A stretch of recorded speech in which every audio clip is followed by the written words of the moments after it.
નમસ્તે વિદ્યાર્થી મિત્રો, વિવેકાનંદ એકેડમીના આ ડિજિટલ પ્લેટફોર્મ પર સ્વાગત છે દરેક મિત્રોનું. મિત્રો, આજના લેક્ચરમાં ગુજરાત સરકાર દ્વારા જે જુદી જુદી સ્પર્ધાત્મક પરીક્ષાઓ યોજવામાં આવે છે, એ સ્પર્ધાત્મક પરીક્ષાઓમાં અલગ અલગ ભરતી સંસ્થા દ્વારા જે હમણાં નવા સિલેબસ જાહેર કરેલા છે, એ સિલેબસમાં આજે આપણે એ જોવાનું છે કે ખરેખર ક્લાસ 1 2 કે ક્લાસ 3 ના સિલેબસમાં શું તફાવત છે, અથવા તો કોઈ એક તૈયારી કરવા જઈએ, ધારો કે ક્લાસ 1 2 ની તૈયારી તમે કરો છો, તો શું એમાં ક્લાસ 3 ની તૈયારી થઈ જાય છે? અથવા ક્લાસ 3 ની તૈયારી કરો છો, ક્લાસ 1 2 ના સિલેબસ એમાં કવર થાય છે? એના વિશે આજે આપણે અભ્યાસ કરવાનો છે. તો એ સમજવાની કોશિશ કરશું કે ક્લાસ 3 ની જે પરીક્ષાઓ છે, જેમાં ક્લાસ 3 એટલે સામાન્ય હમણાં તમને કહી દઉં તો સીસીઈ ની ગ્રુપ એ અને ગ્રુપ બી, એટલે કે GSSB ગૌણ સેવા, ગુજરાત ગૌણ સેવા પસંદગી મંડળ દ્વારા જે પરીક્ષાઓ યોજાય છે એના વિશે, અને ગુજરાત જાહેર સેવા આયોગ એટલે કે જીપીએસસી દ્વારા જે પરીક્ષા યોજાય છે. તાજેતરમાં હમણાં જ ગૌણ સેવાએ રેવન્યુ તલાટીની પરીક્ષા યોજી, તો એનો જે નવો સિલેબસ છે અને ક્લાસ 1 2 ના સિલેબસ, તો આ બધામાં તમે જોવા જાઓ છો તો લગભગ બધા જ પોઈન્ટ્સ કોમન છે, અમુક મુદ્દાને બાદ કરતા. તો એ અમુક મુદ્દા અને કઈ એક જ તૈયારીમાં કેટલી વસ્તુ કરવાથી કવર થઈ જાય છે સાયન્સ એન્ડ ટેક, વિજ્ઞાન અને ટેકનોલોજી. તો જુઓ, દરેક ઇવેન્ટની અંદર તમને એક આ મુદ્દો જોવા મળશે.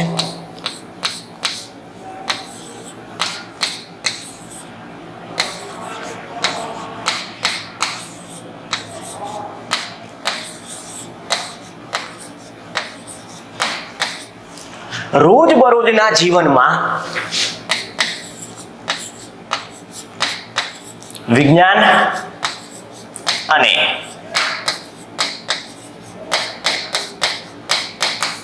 ટેકનોલોજી,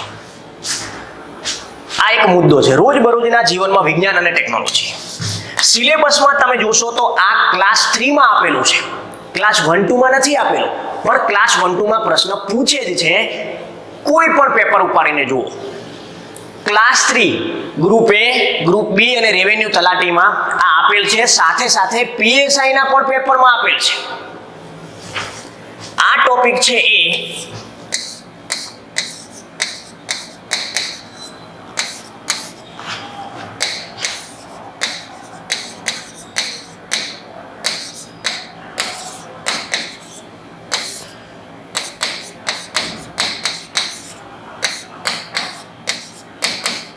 આ બધી જ પરીક્ષાઓમાં છે. ક્લાસ 1 2 માં આ ટોપિક નથી, પણ પ્રશ્ન પૂછે છે. હવે આ ટોપિકને ક્યાંથી તૈયાર કરવાનો છે? તો ખરેખર આ એવો ટોપિક છે રોજબરોજના તમારા જીવન સાથે સંકળાયેલો. અહીંથી તમારે એક તો જનરલ સાયન્સ કરવાનું છે, સામાન્ય વિજ્ઞાન. આ ટોપિક છે એ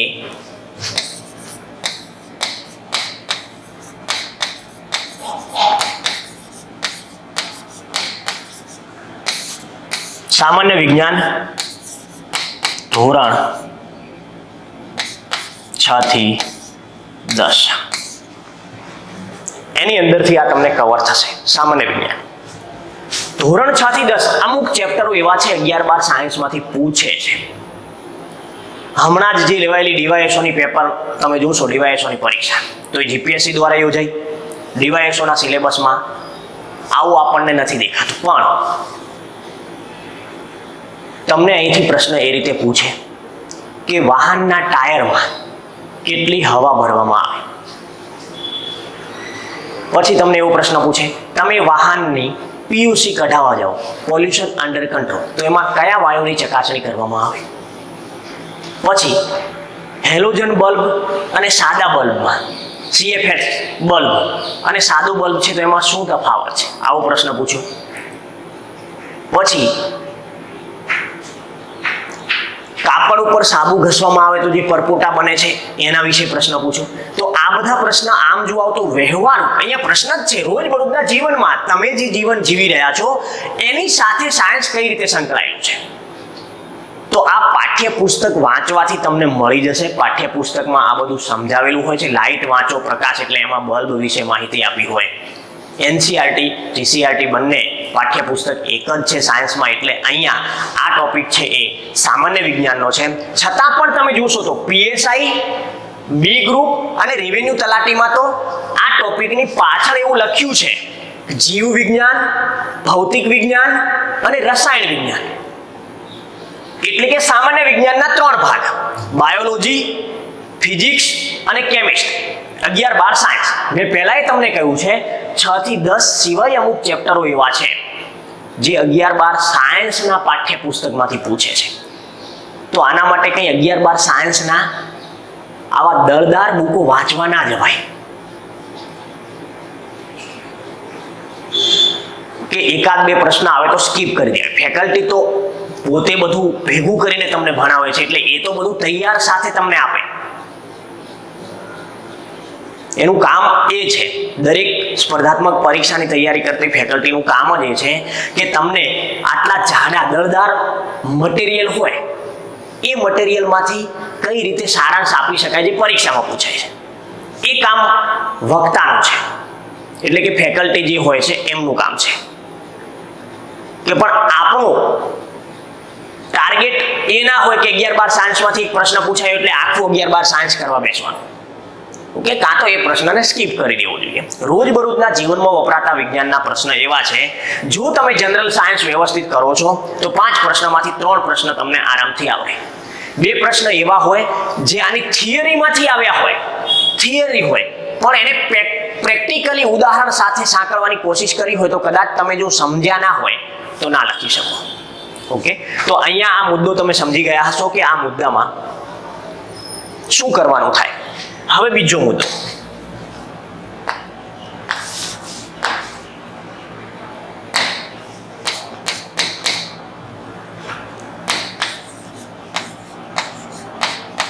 વિજ્ઞાન સાથે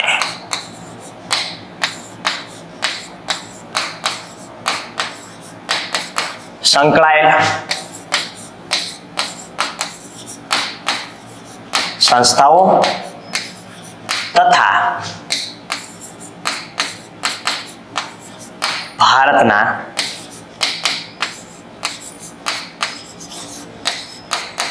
વૈજ્ઞાનિકો. આ પ્રશ્ન કોઈ પણ ક્લાસ 3 કે 1 2 બધી જગ્યાએ આવે છે. હવે વિજ્ઞાન સાથે સંકળાયેલી સંસ્થાઓ, તમને સાયન્સ સાથે સંકળાયેલી સંસ્થા વિશે પ્રશ્ન પૂછે કે પછી ભારતના વૈજ્ઞાનિકો વિશે પ્રશ્ન પૂછે. સાયન્ટિસ્ટ સાયન્સ સાથે સંકળાયેલી ધારો કે ISRO, Indian space research organisation, PRL physical research laboratory, BARC Bhabha atomic research centre, DRDO defence research and development organisation, સેટ સ્પેસ એપ્લિકેશન સેન્ટર. હમણાં અત્યારે ચર્ચામાં છે HAL Hindustan aeronautical limited.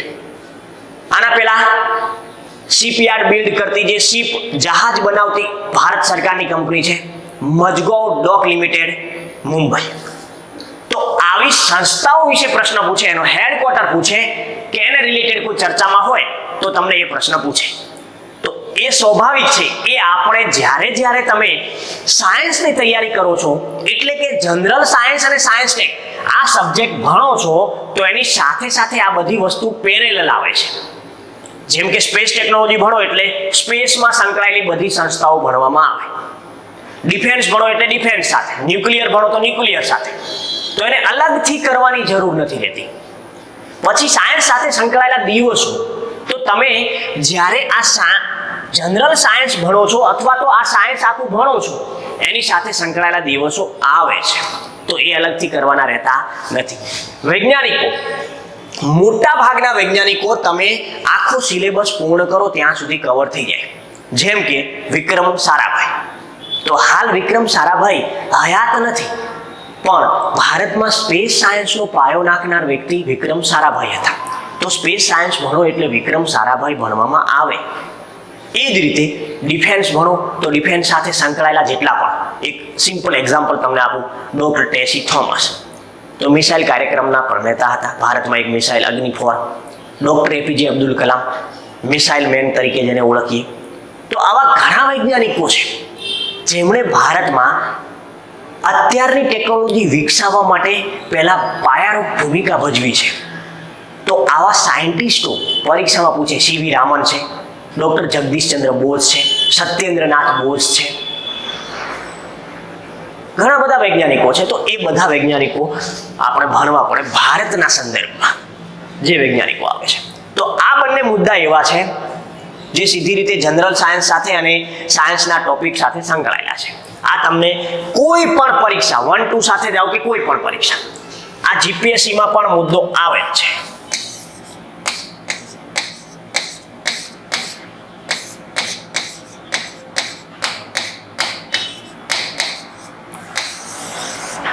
Class 1 2 ની તૈયારી કરતા હોય જેમ કે deputy collector, DYSP, DDO, TDO, મામલતદાર, પીઆઈ અથવા ક્લાસ 3 સુપર ક્લાસ 3 એસટીઆઈ, નાયબ મામલતદાર, ડેપ્યુટી એસઓ, તો આ બધી પરીક્ષાઓમાં તમને આ બધા મુદ્દા દેખાશે. એના પછી આની સાથે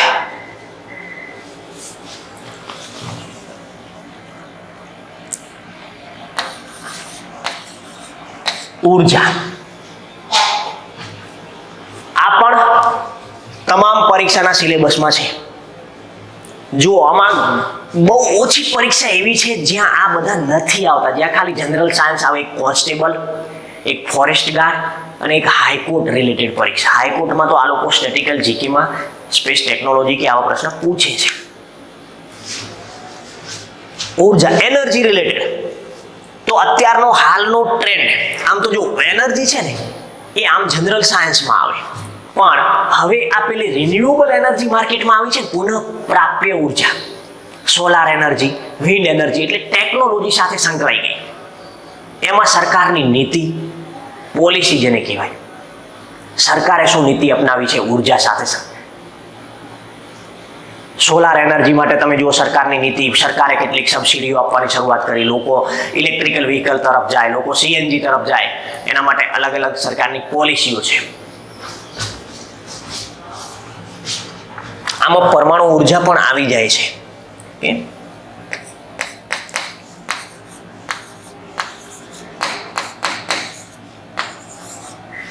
પરમાણુ કાર્યક્રમ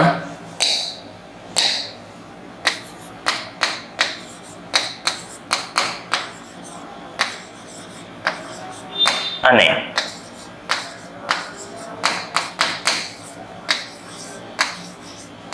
ઉર્જા. પરમાણુ કાર્યક્રમ અને અહીંયા એનર્જી છે જે આની સાથે આવે. કાર્યક્રમ એટલે પોખરણ 1, પોખરણ 2, ભારતે પરમાણુ બોમ્બ બનાવવા માટે કરેલ સ્ટ્રગલ, વિશ્વમાં પરમાણુ બોમ્બ ધરાવતા દેશો, પરમાણુ મટીરિયલ પર પ્રતિબંધ કરતી સંધિઓ જેમ કે પીટીબીટી, એનપીટી, એફએમસીટી, સીટીબીટી, કોન્ફરન્સ ઓન ડિસઆર્મમેન્ટ જેને કહેવાય COD, national security committee, NSA તમે નામ સાંભળ્યું હશે. એ આ બધા પરમાણુ સાથે સંકળાયેલા શબ્દો જ છે.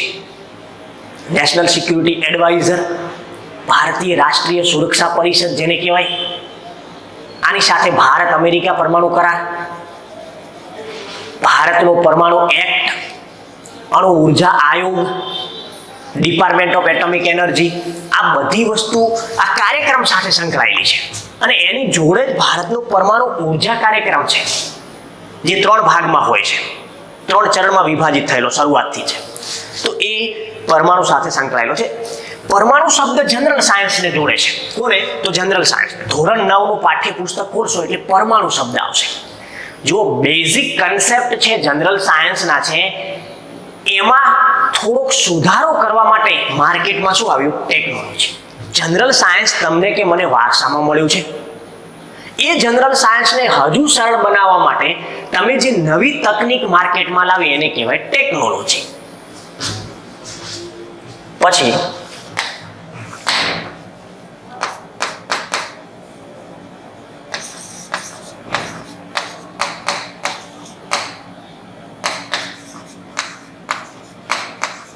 Space technology.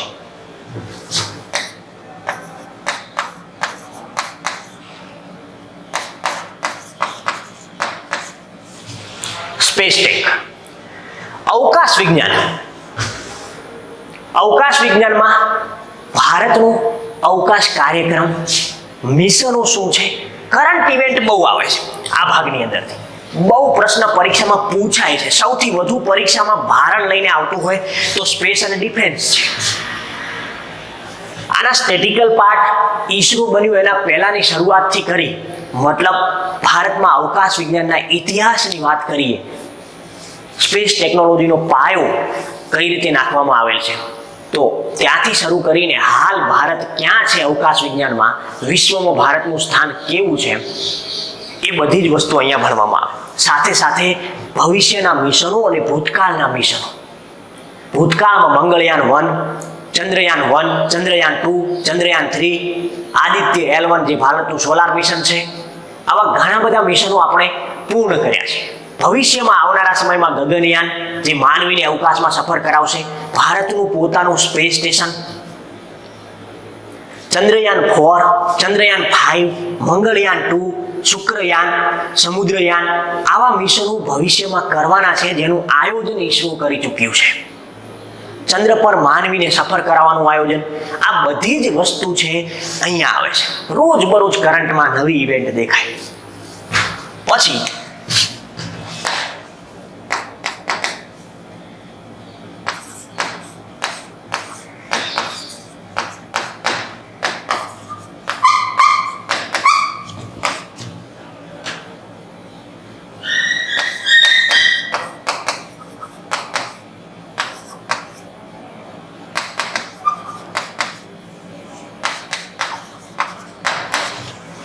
Defence science tech. સંરક્ષણ ટેકનોલોજી.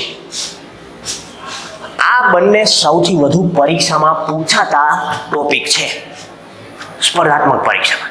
રેવન્યુ તલાટીના પેપર તમે જુઓ, હમણાં જે લેવાયેલી, એના પહેલા બી ગ્રુપની પેપરની પરીક્ષાની પેટર્ન જુઓ, એના પહેલા પીએસઆઈમાં લેવાયેલું પેપર જુઓ, આની સાથે સાથે 1-2 ના પેપરો જુઓ,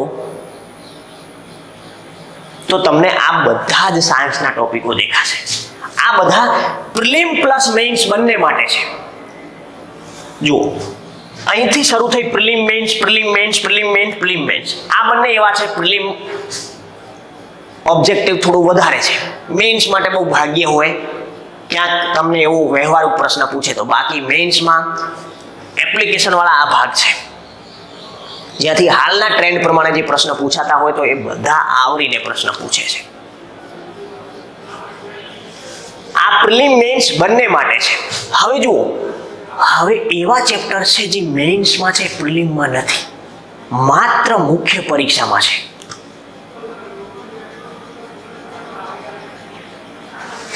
આ બધા એવા છે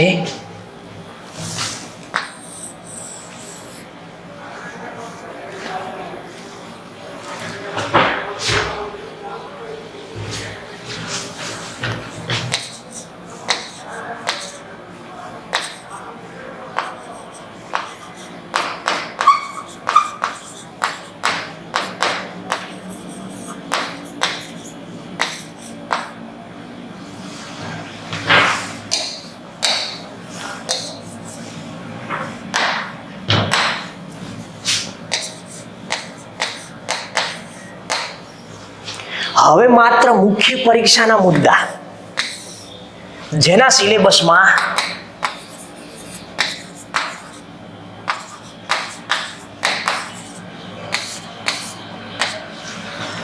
મેઇન્સ, ફાઇનલ પરીક્ષા, જેનું રિઝલ્ટ ફાઇનલમાં ગણાતું હોય એવી પરીક્ષા. મુખ્ય પરીક્ષા એટલે આપણે મેઇન્સ કહીએ. ડિસ્ક્રિપ્ટિવ, જ્યાં તમારે લખવાનું છે, સિવાય 2 ગ્રુપ, રેવન્યુમાં પણ લખવાનું હતું. તો અહીંયા આ 3 મુદ્દા જે આપ્યા છે, જો સિલેબસમાં નથી પણ પરીક્ષામાં તો પૂછે જ છે, પ્રિલિમમાં પણ પૂછી લે, પણ એ તમે હાલના તબક્કે પ્રિલિમમાં ના કરો તો ચાલે. કયા મુદ્દા? તો એક,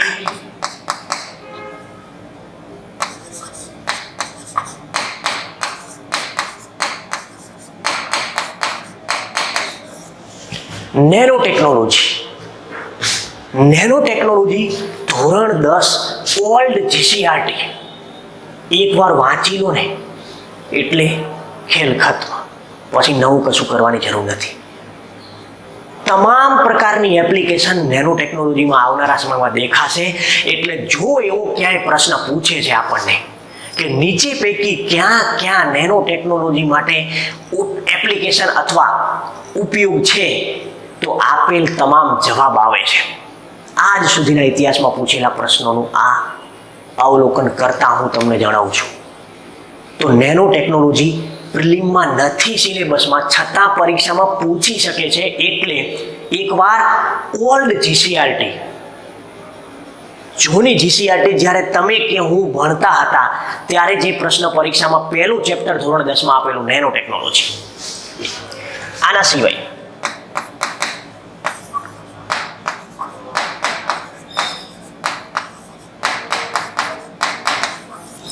બાયોટેકનોલોજી. બાયોટેકનોલોજી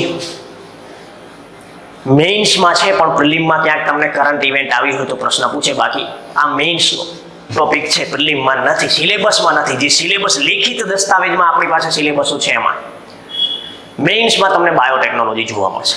બાયોટેકનોલોજી એટલે માનવ જીવનમાં આપણા શરીર સાથે, જીવ સાથે, સજીવ તમામ સાથે અનુકૂલન સાધી શકે અથવા તો એની જોડે જે શારીરિક ફેરફારો કરવામાં આવે છે, જેમાં પછી ક્લોન આવી જાય, કલમ આવી જાય, જીન એડિટ આવી જાય, માર્કેટમાં વપરાતા તમામ પ્રકારના બીટી પ્રોડક્ટ આવી જાય, બીટી ક્રોપ. અત્યારે માર્કેટમાં પેલું અમેરિકાનું મકાઈ બહુ ચર્ચિત છે, અમેરિકન મકાઈ. પછી સ્ટેમ સેલ થેરાપી આવી જાય, પછી આઈવીએફ આવી જાય, પછી સરોગેસી આવી જાય. આ બધી એવી છે જે બાયોટેકનોલોજી છે. જીન એડિટિંગ ટૂલ્સ માર્કેટમાં છે, એ બધા બાયોટેકનોલોજી છે. આપણા શરીરમાં થેરાપીઓ જે અલગ અલગ છે, તમામ પ્રકારની મેડિકલ, એ બાયોટેકનોલોજી છે. એન્જિનિયરિંગની એક શાખા આપણે કહી શકીએ. આના સિવાય બૌદ્ધિક સંપદા અધિકાર.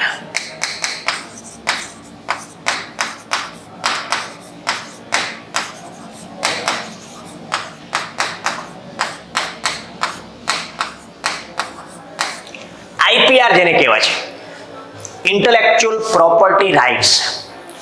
તમે જોશો તો આનો પ્રશ્ન સીસીના એ ગ્રુપના મેઇન્સમાં પૂછેલો છે. બૌદ્ધિક સંપદા અધિકાર શું છે, એના કાયદા, ક્યાં આ સંપદા અધિકાર લાગુ પડે છે, લોકોએ કેમ જાગૃત થવાની જરૂર છે, આ બધી વસ્તુ અહીંયા છે. બૌદ્ધિક સંપદા અધિકાર.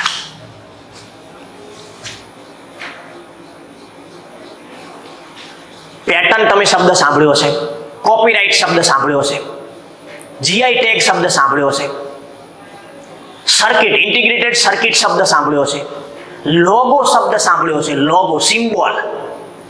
આ બધા માટે બ્રાન્ડ નેમ જેને કહેવાય છે એ આના અંતર્ગત રક્ષિત છે. વિપો નામની સંસ્થા, વર્લ્ડ ઇન્ટેલેક્ચ્યુઅલ પ્રોપર્ટી ઓર્ગેનાઇઝેશન સંસ્થા છે, એ આનું સંચાલન આંતરરાષ્ટ્રીય કક્ષાએ કરે છે. ભારતમાં મોટા ભાગનું આનું કાનૂની રક્ષણ આપતી સંસ્થા કલકત્તા, પશ્ચિમ બંગાળ અને દિલ્હીમાં જોવા મળે છે. બૌદ્ધિક સંપદા અધિકાર. તો તમે કોઈ ઇવેન્ટ શોધો છો તો એનું રક્ષણ માટે તમારે આ અધિકાર અંતર્ગત રજીસ્ટ્રેશન કરાવવું જરૂરી છે, જેનાથી તમને આનું રક્ષણ મળી શકે. તો આ 3 મેઇન્સમાં જોવા મળે છે. આના સિવાય એક ટોપિક છે આઈસીટી, જે અત્યારે આ ભાગમાં પરીક્ષામાં નવા સિલેબસમાં એડ થયો છે.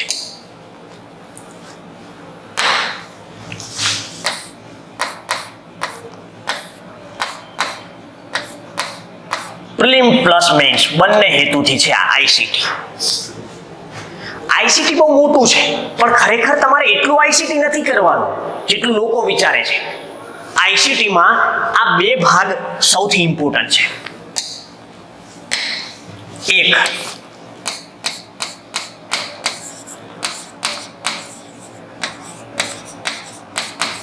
ઈ ગવર્નન્સ અને બીજું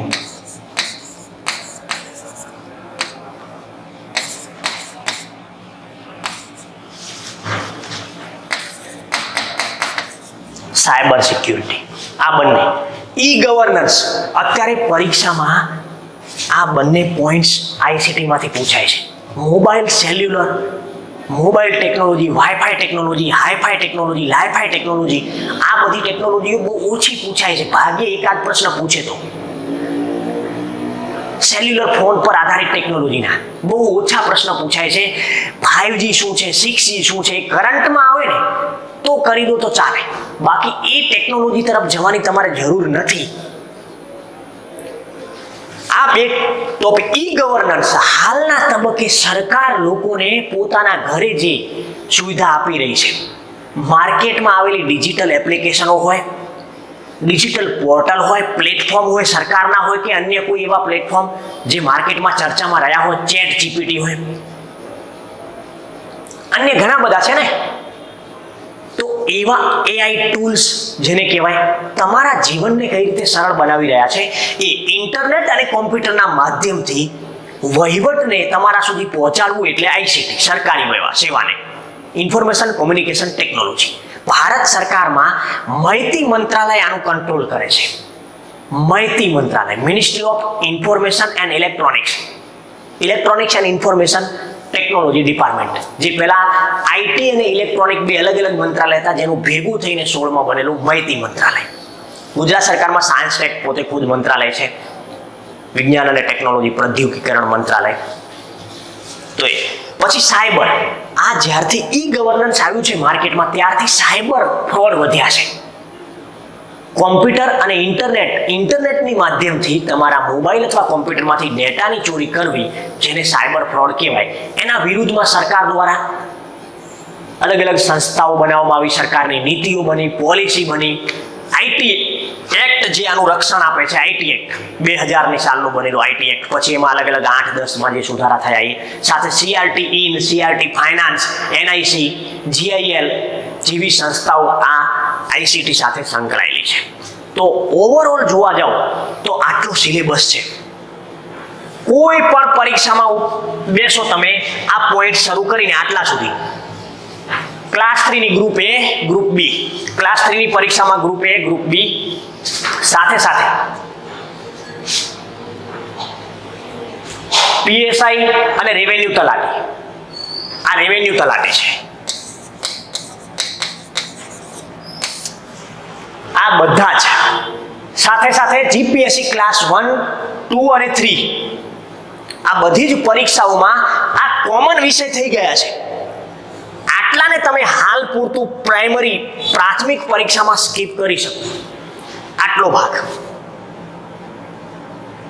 પ્રાથમિક પરીક્ષા, મુખ્ય પરીક્ષામાં આ સિલેબસમાં છે, જે તમને અહીંયા ફરી દેખાશે.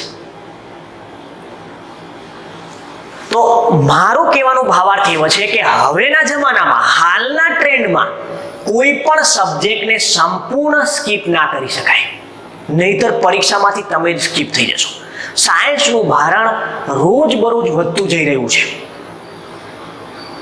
25 માર્કની જગ્યાએ હવે એ 30, 35 માર્ક સુધી સાયન્સ પૂછી રહ્યા છે. તો આપેલા ટોપિકમાંથી મોટા ભાગના ટોપિક તમે તૈયાર કરો.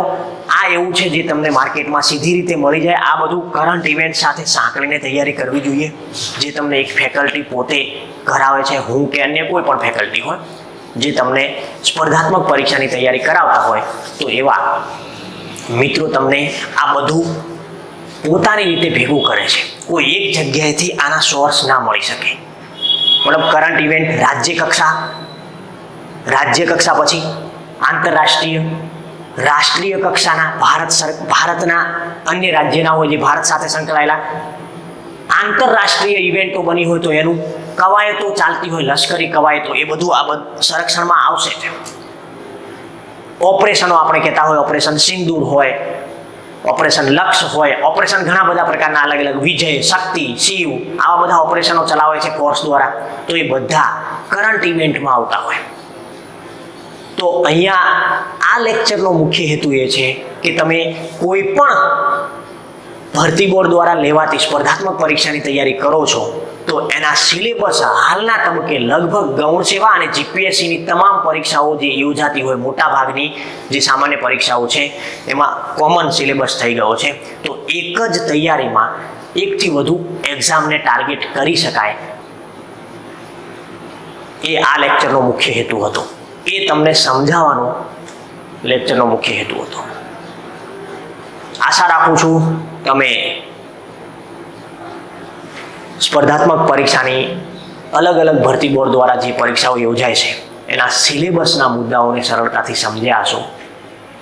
મળીએ નવા ટોપિક સાથે. દરેક મિત્રોને નમસ્તે. જય હિન્દ મિત્રો.